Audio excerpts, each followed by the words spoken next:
Hello नमस्कार friends, कैसे हैं आप सभी। स्वागत है आपका हमारे यूट्यूब के study channel platform edu scientist classes में। उम्मीद है आपकी जो मैंने 2 हिंदी की क्लास ली है उसमें से आपको काफ़ी हेल्प मिली होगी। हमने अभी तक क्लास 120 क्वेश्चन सॉल्व कर लिए हैं। आज हम 30 क्वेश्चन और कर लेते हैं।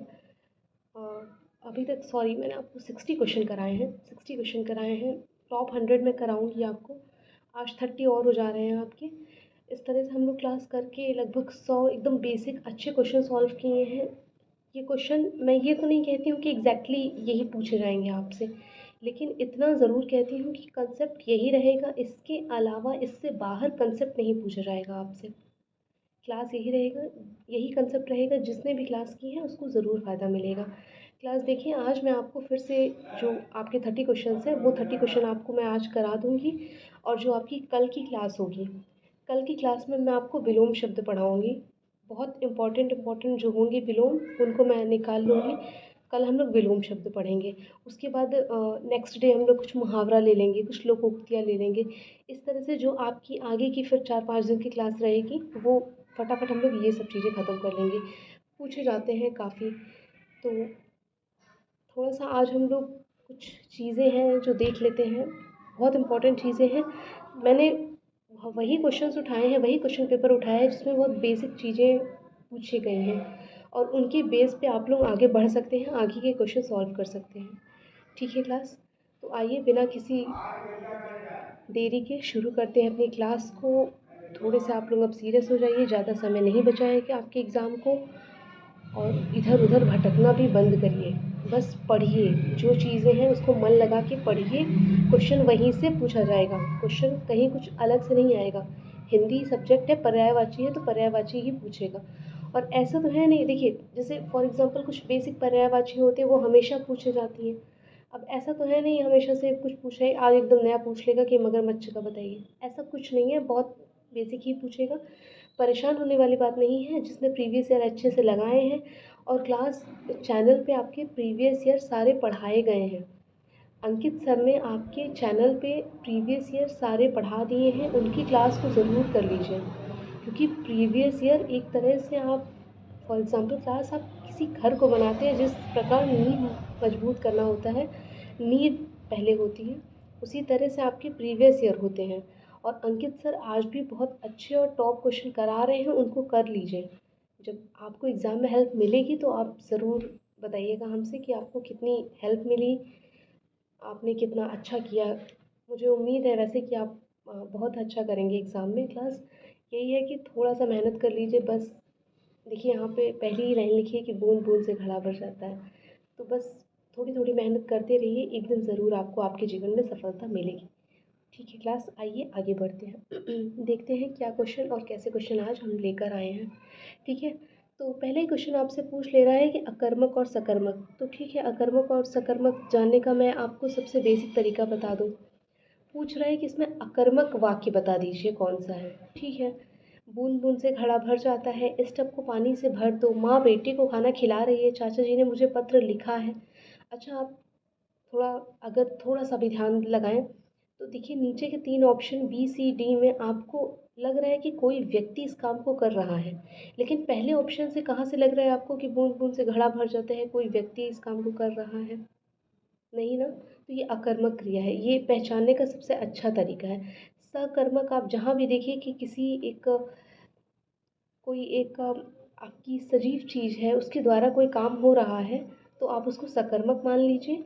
और अगर आपको जो सेंटेंस आपका जो वाक्य है उसमें सजीवता के लक्षण नहीं दिख रहे हैं तो वो अकर्मक है। इस टब को पानी से भर दो, आप किसी से कह रहे हैं इस टब को पानी से भर दो। मम्मी जो है, माँ जो है वो बेटे को खाना खिला रही है, चाचा जी ने मुझे पत्र लिखा है, तो ये आपके सकर्मक हो गए। नेक्स्ट, जनतंत्र शब्द निम्नांकित में से किस प्रकार समास प्रकार के अंतर्गत है? तो जनतंत्र जो है ये कौन सा समास है आपका, बताइए। जनतंत्र यानी कि जनता का, जन का तंत्र, तो ये क्लास आपका जो है ये संबंध प्रस्तुत कर रहा है। जन का तंत्र ये संबंध तत्पुरुष है। कल भी इसका एक क्वेश्चन आया था और मैंने काफ़ी अच्छे से समझाया था। नेक्स्ट क्वेश्चन, आमरण शब्द के प्रारंभ में लगे आ को व्याकरण की दृष्टि से क्या कहेंगे? तो मैंने आपको बताया कि जो शब्द के पहले आ रहे उपसर्ग है, जो शब्द के अंत में आ रहे हैं, वो प्रत्यय है। नेक्स्ट क्वेश्चन, कौन सा तुमने यह मोबाइल फ़ोन मोल में ख़रीदा है जो इसके मॉडल की इतनी बुराई कर रहे हो? अरे भाई, अब आगे आपको इसी वाक्य पर बेस्ड, इसी वाक्य पर आधारित लोकोक्ति लगानी है। कौन सा तुमने यह मोबाइल फ़ोन मॉल में ख़रीदा है जो इसके मॉडल की इतनी बुराई कर रहे हो?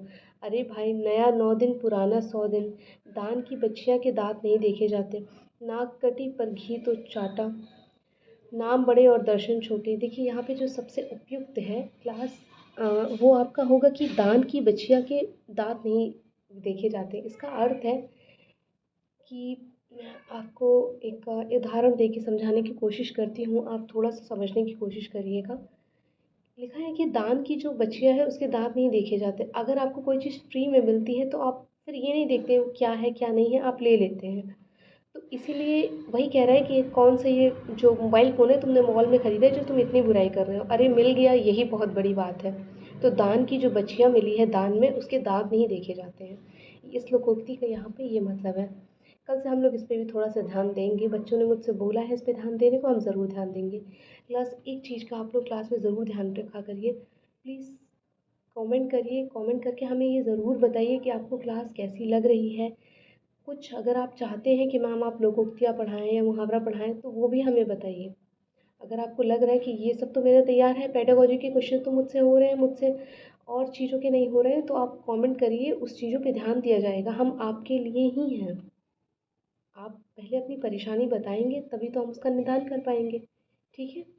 ठीक है क्लास। नेक्स्ट क्वेश्चन, वर्ण में इक प्रत्यय लगाने पर बनने वाला जो शब्द होगा वो क्या होगा? ठीक है, लगा लेते हैं। वर्णिक, वर्णिक, वर्णिक, वर्णिक। तो क्लास देखिए यहाँ पे जो सबसे सही है वो वर्णिक नहीं होगा, वो वर्णिक होता है। व में आ की हमेशा मात्रा लगती है। शब्द सुधार में भी ये क्वेश्चन पूछा जाता है, वार्णिक होगा। यहाँ पे क्लास देख लीजिए, टिक किया है मैंने, वार्णिक होगा। व में आ की मात्रा लगी है, एक प्रत्यय लगाएंगे तो ये वार्णिक हो जाएगा। बस आपको यहाँ पे सही लिखना था, बाकी एक प्रत्यय तो सभी में लगा हुआ है। ठीक है? नेक्स्ट क्वेश्चन, हमेशा आनंद का अनुभव करने के लिए आप कैसी लोकोक्ति करेंगे? देखते हैं। सदा दिवाली संत की 12 मास बसंत, न सावन सूखा न भादो हरा, जहाँ चाह वहाँ रहा, आप भले तो जग भला। तो क्लास देखिए, हमेशा आनंद का अनुभव करना मतलब सदा दिवाली संत की और 12 मास बसंत। जैसे जो संत होते हैं जिनको इस दुनिया से किसी चीज़ से मतलब नहीं रह जाता है क्लास, उनके लिए क्या दिवाली क्या होली। जैसे आप अभी छात्र हैं, आप अभी पढ़ाई कर रहे हैं, तो आपके लिए क्या दिवाली क्या होली। पहले आपकी पढ़ाई है, फिर त्यौहार तो है ही, लेकिन पहले आपकी पढ़ाई है। जिस प्रकार एक संत होता है, उसे सदा ही उसके लिए दिवाली है, उसके लिए 12 मास बसंत है, 12 मास उसके लिए बसंत का सावन है, मतलब हमेशा आनंद का अनुभव करना। ठीक है? नेक्स्ट, कौन सा शब्द हरिणा का स्त्रीलिंग रूप है? बहुत ही इम्पोर्टेंट है, पूछा भी गया है। तो जो हरिणा का स्त्रीलिंग रूप है क्लास, वो हरिणी होगा। वो जो हरिणा है उसका जो स्त्रीलिंग आप बनाएंगे तो वो हरिणी होगा। थोड़ा सा प्रोनाउंसिएशन पे ध्यान देखिए, री में छोटी की मात्रा लगी है और ड़ में बड़ी की मात्रा लगी है। ठीक है? नेक्स्ट क्वेश्चन, कबीर कल बहुत सुंदर दिख रहा था। ठीक है, इसमें आप बता दीजिए कि जो रेखांशित शब्द है वो क्या है? तो संज्ञा है, सर्वनाम है, कारक है, विशेषण है। तो ये तो विशेषण है, जो विशेषता बताए, जो विशेष की विशेषता बताए वो क्या है? विशेषण है। तो जो कबीर है, कबीर कल बहुत, आप यहाँ पे देखिए कबीर कल बहुत सुंदर दिख रहा था।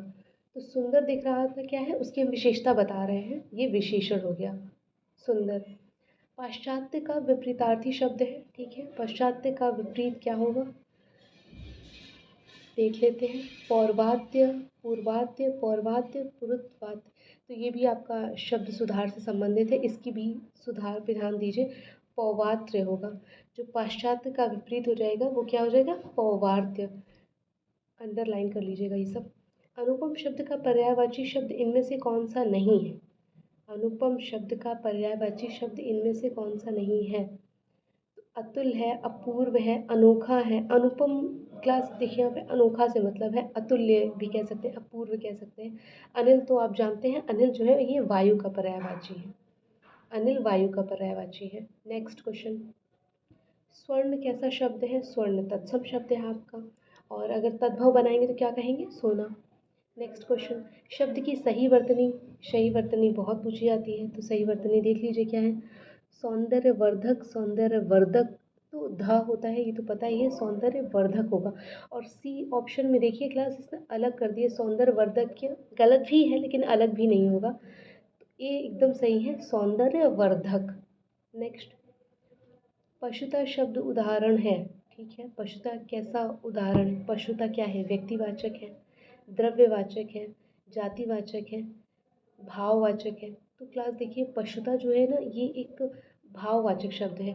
पशुता से किसी मतलब जैसे फॉर एग्जांपल आप कभी कभी क्लास कहते हैं किसी को कि उसने पशुता का व्यवहार किया, तो पशुता मतलब एक व्यवहार की ही बात कर रहे हैं यहाँ पे। देखिए क्लास, थोड़ा सा अगर मैं कोशिश करूँ समझाने की आपको पशुता से, तो पशुता आपका, अगर यहाँ पे पशु होता तो वो आप जातिवाचक लगा सकते थे, लेकिन पशुता जो है, पशुता एक प्रकार के भाव को दर्शा रहा है, तो ये भाववाचक संज्ञा है। पशुता कैसा है आपका? भाववाचक संज्ञा है। ठीक है। नेक्स्ट, नीचे लिखे वाक्यों में से कौन सा वाक्य शुद्ध है? ठीक है, इन 10 वर्षों में देश ने काफ़ी प्रगति की, इन 10 वर्षों में देश ने काफ़ी प्रगति की। इधर 10 वर्षों में देश ने, इन 10 वर्षों में देश ने काफ़ी प्रगति करना है, तो आपका सी और डी तो एकदम गलत है। और देखिए इन 10 वर्षों में, 10 वर्ष है, इन 10 वर्ष में देश ने, बी ऑप्शन भी गलत है, वर्षों लगेगा क्लासेस में। इन 10 वर्षों में देश ने काफ़ी प्रगति की। नेक्स्ट क्वेश्चन, ये देखिए डेफिनेशन वाला है, ये आपको लर्न कर लेना है, इसीलिए मैंने इस तरह से अंडरलाइन कर दिया, ये आपको लर्न कर लेने हैं कि वे शब्द जो प्रकृति, प्रत्यय अथवा दूसरे शब्दों के योग से बने हों वो यौगिक शब्द कहलाते हैं। ठीक है, ये याद कर, प्रकृति प्रत्यय जैसे भलाई लिखा है तो भला धन आई, भलाई हो गया, तो ये प्रकृति प्रत्यय होते हैं, प्रकृति प्रत्यय होते हैं। वे शब्द जो प्रकृति प्रत्यय अथवा दूसरे शब्दों को योग से बने वो कैसे कहलाते हैं? यौगिक शब्द कहलाते हैं। ठीक है। नेक्स्ट क्वेश्चन, विद्याधन आलय, विद्यालय में कौन सी संधि है? दीर्घ स्वर संधि, हमेशा से बचपन से हम लोग पढ़ते चले आ रहे हैं, विद्यालय की संधि दीर्घ स्वर संधि। नेक्स्ट क्वेश्चन, आपको एक गद्यांश देता है और गद्यांश से संबंधित प्रश्न पूछे जाते हैं। एक चीज़ मैं आपको क्लैरिफाई करते हुए चलूँ, अगर आपको लगता है कि बहुत फास्ट मैं बोल रही हूँ, थोड़ा स्लो पढ़ाने की ज़रूरत है, तो आप बताइएगा, मैं थोड़ा सा स्लो ही कल से पढ़ाऊँगी, कल से थोड़ा सा स्लो पढ़ा दूँगी। ठीक है, बाकी क्वेश्चन क्लास को ज़रूर देखिए और ज़रूर बताइए कि किस तरह से हम आपकी और सहायता कर सकते हैं। ठीक है, आइए गद्यांश को पढ़ते हैं, एकदम तल्लीनता से पढ़िए क्लास में, एकदम तल्लीनता से। भाषा प्रतीकों का एक व्यवस्थित ढांचा है। इन प्रतीकों से बनी भाषा द्वारा ही एक पीढ़ी से दूसरी पीढ़ी तक सांस्कृतिक विचार की धरोहर संचरित होती है। यह संस्कृति का अहम हिस्सा है। संस्कृति की तरह ही भाषा इंसान के पैदा न होने से पहले ही उपनिष्ठ रहती है। अमेरिका में पैदा होने वाला बच्चा अंग्रेज़ी भाषा के संपर्क में आता है, रूस में पैदा होने वाला बच्चा रूसी के। इसी तरह भाषा अलग अलग समाजों में प्रतीकात्मक समझ के लिए एक संदर्भ प्रदान करती है। इस मायने में भाषा संस्कृति का हिस्सा है जो इंसान को अनुभावित करता है। भाषा के बिना संस्कृत को संचारित करने में परेशानी होगी। संस्कृति के बिना मानव अपनी अद्वितीय मानवता को खो देगा। ठीक है, देखते हैं क्या क्वेश्चन पूछ रहा है। पूछ रहा है कि जो अनुभवातीत लिखा है इसका क्या मतलब है? तो अनुभवातीत, अनुभव से जो परे हो जाए वो अनुभवातीत हो गया, वो तो अनुभव से भी परे है, वो अनुभवातीत हो गया। नेक्स्ट, कौन सा कथन सही नहीं है? तो भाषा प्रतीकों का व्यवस्थित ढांचा है। भाषा हमारे अनुभव बांटने के काम आती है। भाषा बिना संस्कृति संचालित नहीं हो सकेगी। पैसेज में लाइन लिखी है कि भाषा के बिना संस्कृति को संचालित करने में परेशानी होगी। भाषा की जो भाषा है वो बिना संस्कृति के संचालित नहीं हो सकेगी। नेक्स्ट क्वेश्चन, कौन सा कथन सही है? अगर कोई बच्चा गलती कर रहा है तो वो भाषा सीख रहा है, भाषा को भ्रष्ट कर रहा है, भाषा सीख ही नहीं रहा है, तुरंत रोकने के लायक है। नहीं क्लास, बच्चे गलती कर रहे हैं तो अच्छी बात है, गलती कर रहे हैं मतलब वो सीखने की कोशिश कर रहा है, तो वो भाषा सीख रहा है। इस टाइप के क्वेश्चन अक्सर पूछे जाते हैं कि बच्चा गलती करे तो क्या करें, तो सुधार करना है, ये नहीं कि उसको मना कर देना है कि तुम पढ़ो ही नहीं। और भाषा को भ्रष्ट कर रहे हैं ऐसा नहीं है क्लास। क्या मैथ आप सीखते समय गलती करते हैं तो क्या आप चीज़ों को भ्रष्ट कर रहे हैं? नहीं, आप सीखने की कोशिश कर रहे हैं और जिससे गलती हो रही है वो निश्चित ही कहीं ना कहीं आगे बढ़ रहा है।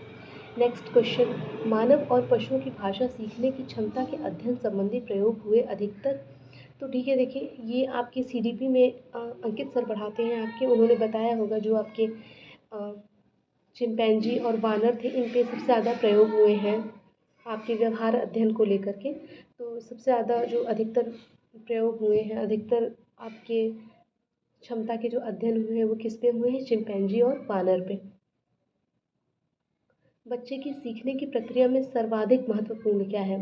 मोस्ट इम्पॉर्टेंट, बच्चे की जो सीखने की प्रक्रिया है उसमें सबसे महत्वपूर्ण क्या है? बच्चे द्वारा भाषाई प्रयोग के नियम पकड़ना। ये सबसे इम्पोर्टेंट लाइन है। मैं आगे की लाइन बता दूँ, जैसे बच्चे को उच्चारण, ठीक है, बच्चे को उच्चारण, ठीक है। नेक्स्ट क्या कह रहा है? व्याकरण का ज्ञान, पाठ्य पुस्तकों की सामग्री, ये सब ठीक है। पहले वो नियम तो उसे पता हो, बच्चे द्वारा भाषाई प्रयोग का जो नियम है उसे वो तो पता हो, तभी तो वो आगे सीख पाएगा क्लास। नेक्स्ट क्वेश्चन 22, बच्चे में भाषा सीखने की क्षमता एवं समझ विकसित हो, ठीक है, इसके लिए हम क्या करें, क्या आवश्यक है? ठीक है, देखते हैं। जिस भाषाई शैली में वक्ता व बच्चा सहज हो उसका प्रयोग करें, बिल्कुल सही है। अगर बच्चे में भाषा की जो सीखने की क्षमता है और समझ है उसको विकसित करना है, तो वो पहले जिस शैली में है पहले हम उसी में उसको सिखा दें। पहले वो जिस शैली में है, इंग्लिश जब आप चैप्टर, जब फॉर एग्जांपल जैसे मैं आपको इंग्लिश का चैप्टर पढ़ाती हूँ तो पहले मैं इंग्लिश को आपको हिंदी में प्रोनाउंशिएट करके बताऊँगी, क्योंकि आप हिंदी समझ पा रहे हैं। उसके बाद फिर आप इंग्लिश में प्रोनाउंसिएशन अपने आप ही कर लेंगे। तो यहाँ तो सबसे इम्पोर्टेंट लाइन है कि जिस भाषाई शैली में वक्ता यानी कि जो बच्चा है वो सहज हो, पहले आप उसका प्रयोग करिए, ठीक है। नेक्स्ट, बहुत अच्छा क्वेश्चन था। पढ़ने में बाधा नहीं है, ठीक है, क्या नहीं है बाधा देख लेते हैं। सारे नियम पहले से ही बता डालना, उच्चारण पर ही जोर देते रहना, सटीकता पर ही मैंने पहले ही बता दिया कि जिस पे जोर दे रहा है आप ही को पहले ही बता देना, पर ही जोर देना, सटीकता पर ही जोर देना, ये तो नेगेटिव है। तो पढ़ने में जो बाधा नहीं है वो क्या है, लिखी हुई चीज़ का अर्थ निकालना, ये बाधा नहीं है। बाकी तो बाधा ही है। मैं आपको कल कोई चीज़ पढ़ाऊँगी, आज मैंने सारे नियम रटा दिए। फॉर एग्जांपल कल मुझे ट्रिग्नोमेट्री आपको पढ़ानी है तो मैंने आज आपको मैथ के सारे फॉर्मूले दे दीजिए, कल लर्न करके आ जाओ ना पहले से ही सारे अपने आप। उच्चारण पर ही जोर देना, यार तुम बोलो ही, ठीक से बोलो, ये शब्द ऐसे बोलो। बार बार उच्चारण पर जोर देना, उसको टोकते रहना, वो भी क्लास सही नहीं है। सटीकता पर ही जोर देना, एकदम सटीक पढ़ो, बिल्कुल गलती ना करो, तो ये भी गलत है। तो जैसे ऐसे वर्ड आए पहले से ही बता देना, इसी पर जोर देना, देते ही रहना, ये पहले से आप जान जाइए नेगेटिव वर्ड है। तो लिखी हुई चीज़ का जो अर्थ अगर बच्चा निकाल रहा है तो ये पढ़ने में कहीं से बाधा नहीं है, बल्कि ये तो सहायक है। नेक्स्ट क्वेश्चन, भाषाई ज्ञान का मूल्यांकन होता है, ठीक है। भाषाई ज्ञान का मूल्यांकन कब करेंगे? मात्र देखिए क्लास, पहली क्लास अगर आपने मेरी की है तो आप जो बच्चे किए होंगे और अगर वो इस क्लास को देखेंगे तो वो आसानी से इस क्वेश्चन को सॉल्व कर लेंगे। मैंने उसी दिन बता दिया जब जैसे आए कि मात्र लिखित परीक्षा, मात्र मौखिक परीक्षा, मतलब जहाँ इस तरह के वर्ड है वहाँ रुक जाइए थोड़ा सा।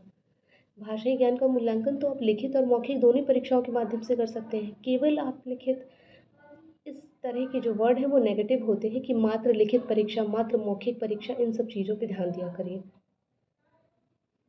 नेक्स्ट क्वेश्चन, भाषिक सापेक्षता के संदर्भ में प्रचलित व्याख्या की दृष्टि से क्या सही है? तो भाषिक सापेक्षता, भाषा का विचारों पर बहुत गहरा प्रभाव पड़ता है, भाषा विचारों को प्रभावित नहीं करती, गलत है। भाषा कुछ हद तक विचारों को प्रभावित करता है, तीनों से ही गलत है। भाषा का जो विचारों पर है बहुत गहरा प्रभाव पड़ता है क्लास, भाषा का विचारों पर एक्चुअल में बहुत गहरा प्रभाव पड़ता है। भाषा विचारों को प्रभावित नहीं करती, ये गलत है। भाषा विचारों को ज़रूर प्रभावित करती है। नेक्स्ट क्वेश्चन, निम्नलिखित में से कौन सा सिद्धांत भाषा के उद्भव और विकास से संबंधित है? तो मैं आपको बता दूं कि अगर आपसे भाषा के उद्भव और विकास से जो भी पूछता है तो वो आपकी जो है डिंग डोंग थ्योरी है, डिंग डोंग सिद्धांत है। ये भाषा के उद्भव और विकास के लिए, लाइन एकदम लर्न कर लीजिए कि जो डिंग डोंग थ्योरी है वो भाषा के उद्भव और विकास के लिए है। नेक्स्ट, लिखित भाषा में अक्षर ध्वनियों के दृश्य प्रतीक होते हैं। सामान्यतः आकृतियों व ध्वनियों का संबंध सुस्थिर तथा सार्वभौम होता है। लिखित भाषा में अक्षर ध्वनियों के दृश्य प्रतीक होते हैं, ठीक है। सामान्यतः आकृतियों व ध्वनियों का संबंध सुस्थिर तथा सार्वभौम होता है। पूर्णतः असत्य है, आंशिक रूप से सत्य है, आंशिक रूप से असत्य है, पूर्णतः सत्य है। तो बिल्कुल सही है, लिखित भाषा में जो अक्षर ध्वनियाँ हैं उनके दृश्य प्रतीक होते हैं और आकृति व ध्वनियों का जो संबंध है वो सुस्थिर एवं सार्वभौम होता है, ठीक है क्लास। ये मैंने इसलिए सर्कल कर दिए, शायद आपको थोड़े से टफ लगे। इनको 2-3 बार ध्यान दे लीजिएगा आप, आसानी से याद हो जाएंगे। इंसान और जानवर की भाषा में फ़र्क है, ध्वनि का फ़र्क है, सुरों का फ़र्क है। इंसानों की भाषा को सांकेतिक ध्वनि चिन्हों के माध्यम से निर्धारित किया गया है, जबकि जानवरों की भाषा को नहीं। बिल्कुल सही है। जानवरों की भाषा को हमने कोई चिन्ह नहीं दिया है, हम दे तो हम उन्हें भी समझ सकते हैं, कुछ ऐसी टफ बात नहीं है। हमारी भाषा के चिन्ह हैं, जैसे स है, ह है, स और ह में बड़ी की मत सही हो जाएगा। तो इसी तरह से जो इंसानों की भाषा है उसे हमने सांकेतिक ध्वनि प्रदान किए हैं। नेक्स्ट क्वेश्चन, बच्चों की भाषाई क्षमता के आकलन का जो सही तरीका है कौन सा नहीं है। ठीक है, बच्चों की भाषाई क्षमता का अगर आपको आकलन करना है क्लास, तो बच्चे का सामूहिक आकलन करिए। स्व आकलन नहीं, व्यक्तिगत आकलन नहीं, पेपर पेंसिल आकलन नहीं। देखिए क्लास, बच्चों के अगर भाषाई क्षमता के आकलन का जो सही सबसे तरीका होगा वो कौन सा होगा, वो उसका सामूहिक आकलन होगा। बच्चे की भाषाई क्षमता के आकलन का सही तरीका बच्चे का व्यक्तिगत आकलन, बच्चे द्वारा स्व आकलन तथा पेपर पेंसिल आकलन है, जबकि बच्चे का सामूहिक आकलन सही तरीका नहीं है। हाँ क्लास, मैं खुद सोच रही थी ये आंसर कैसे, देखिए ध्यान दीजिए, लिखा है कि कौन सा सही तरीका नहीं है क्लास, सॉरी, लिखा है कौन सा सही तरीका नहीं है, इम्पोर्टेंट लगा दिया है मैंने। तो सामूहिक आकलन करना गलत है। कैसे गलत है, मैं एक बात बता दूँ आपको।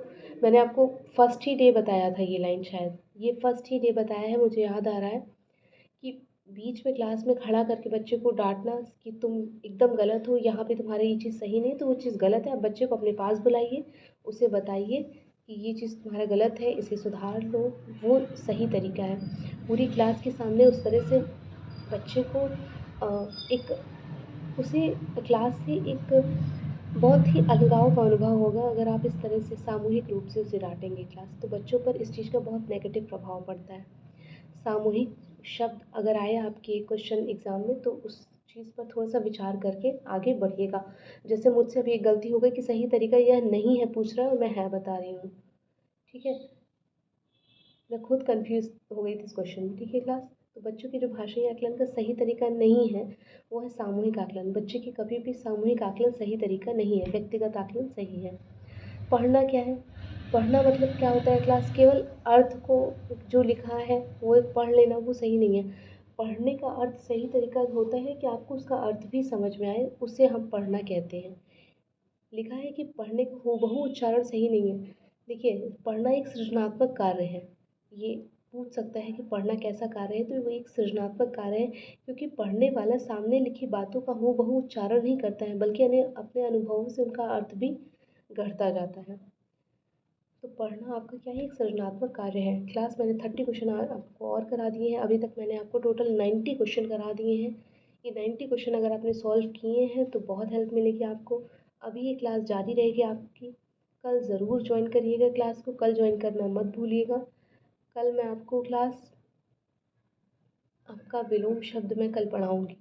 ठीक है? तो क्लास कैसी लगी ज़रूर बताइएगा, और मन लगा के पढ़िए क्लास, अब ज़्यादा टाइम नहीं बचा है। उम्मीद है आपको इस क्लास से हेल्प मिल रही है, हमें ज़रूर बताइए। और एक बात मैं और समझाना चाहूँगी क्लास आपको, सीडीपी की क्लासेस आपकी लगातार चल रही हैं, सीडीपी की सभी क्लासेस कर डालिए। चैनल पे जितनी क्लासेस हैं उन सभी को ख़त्म कर लीजिए, वो छूटे ना 20 से पहले। 20 के पहले वो बिल्कुल नहीं छूटनी चाहिए, सारे क्वेश्चन आपके सॉल्व हो जाने चाहिए। ठीक है क्लास? ठीक है क्लास, जो और पुरानी क्लासेस हैं उन्हें देख लीजिएगा।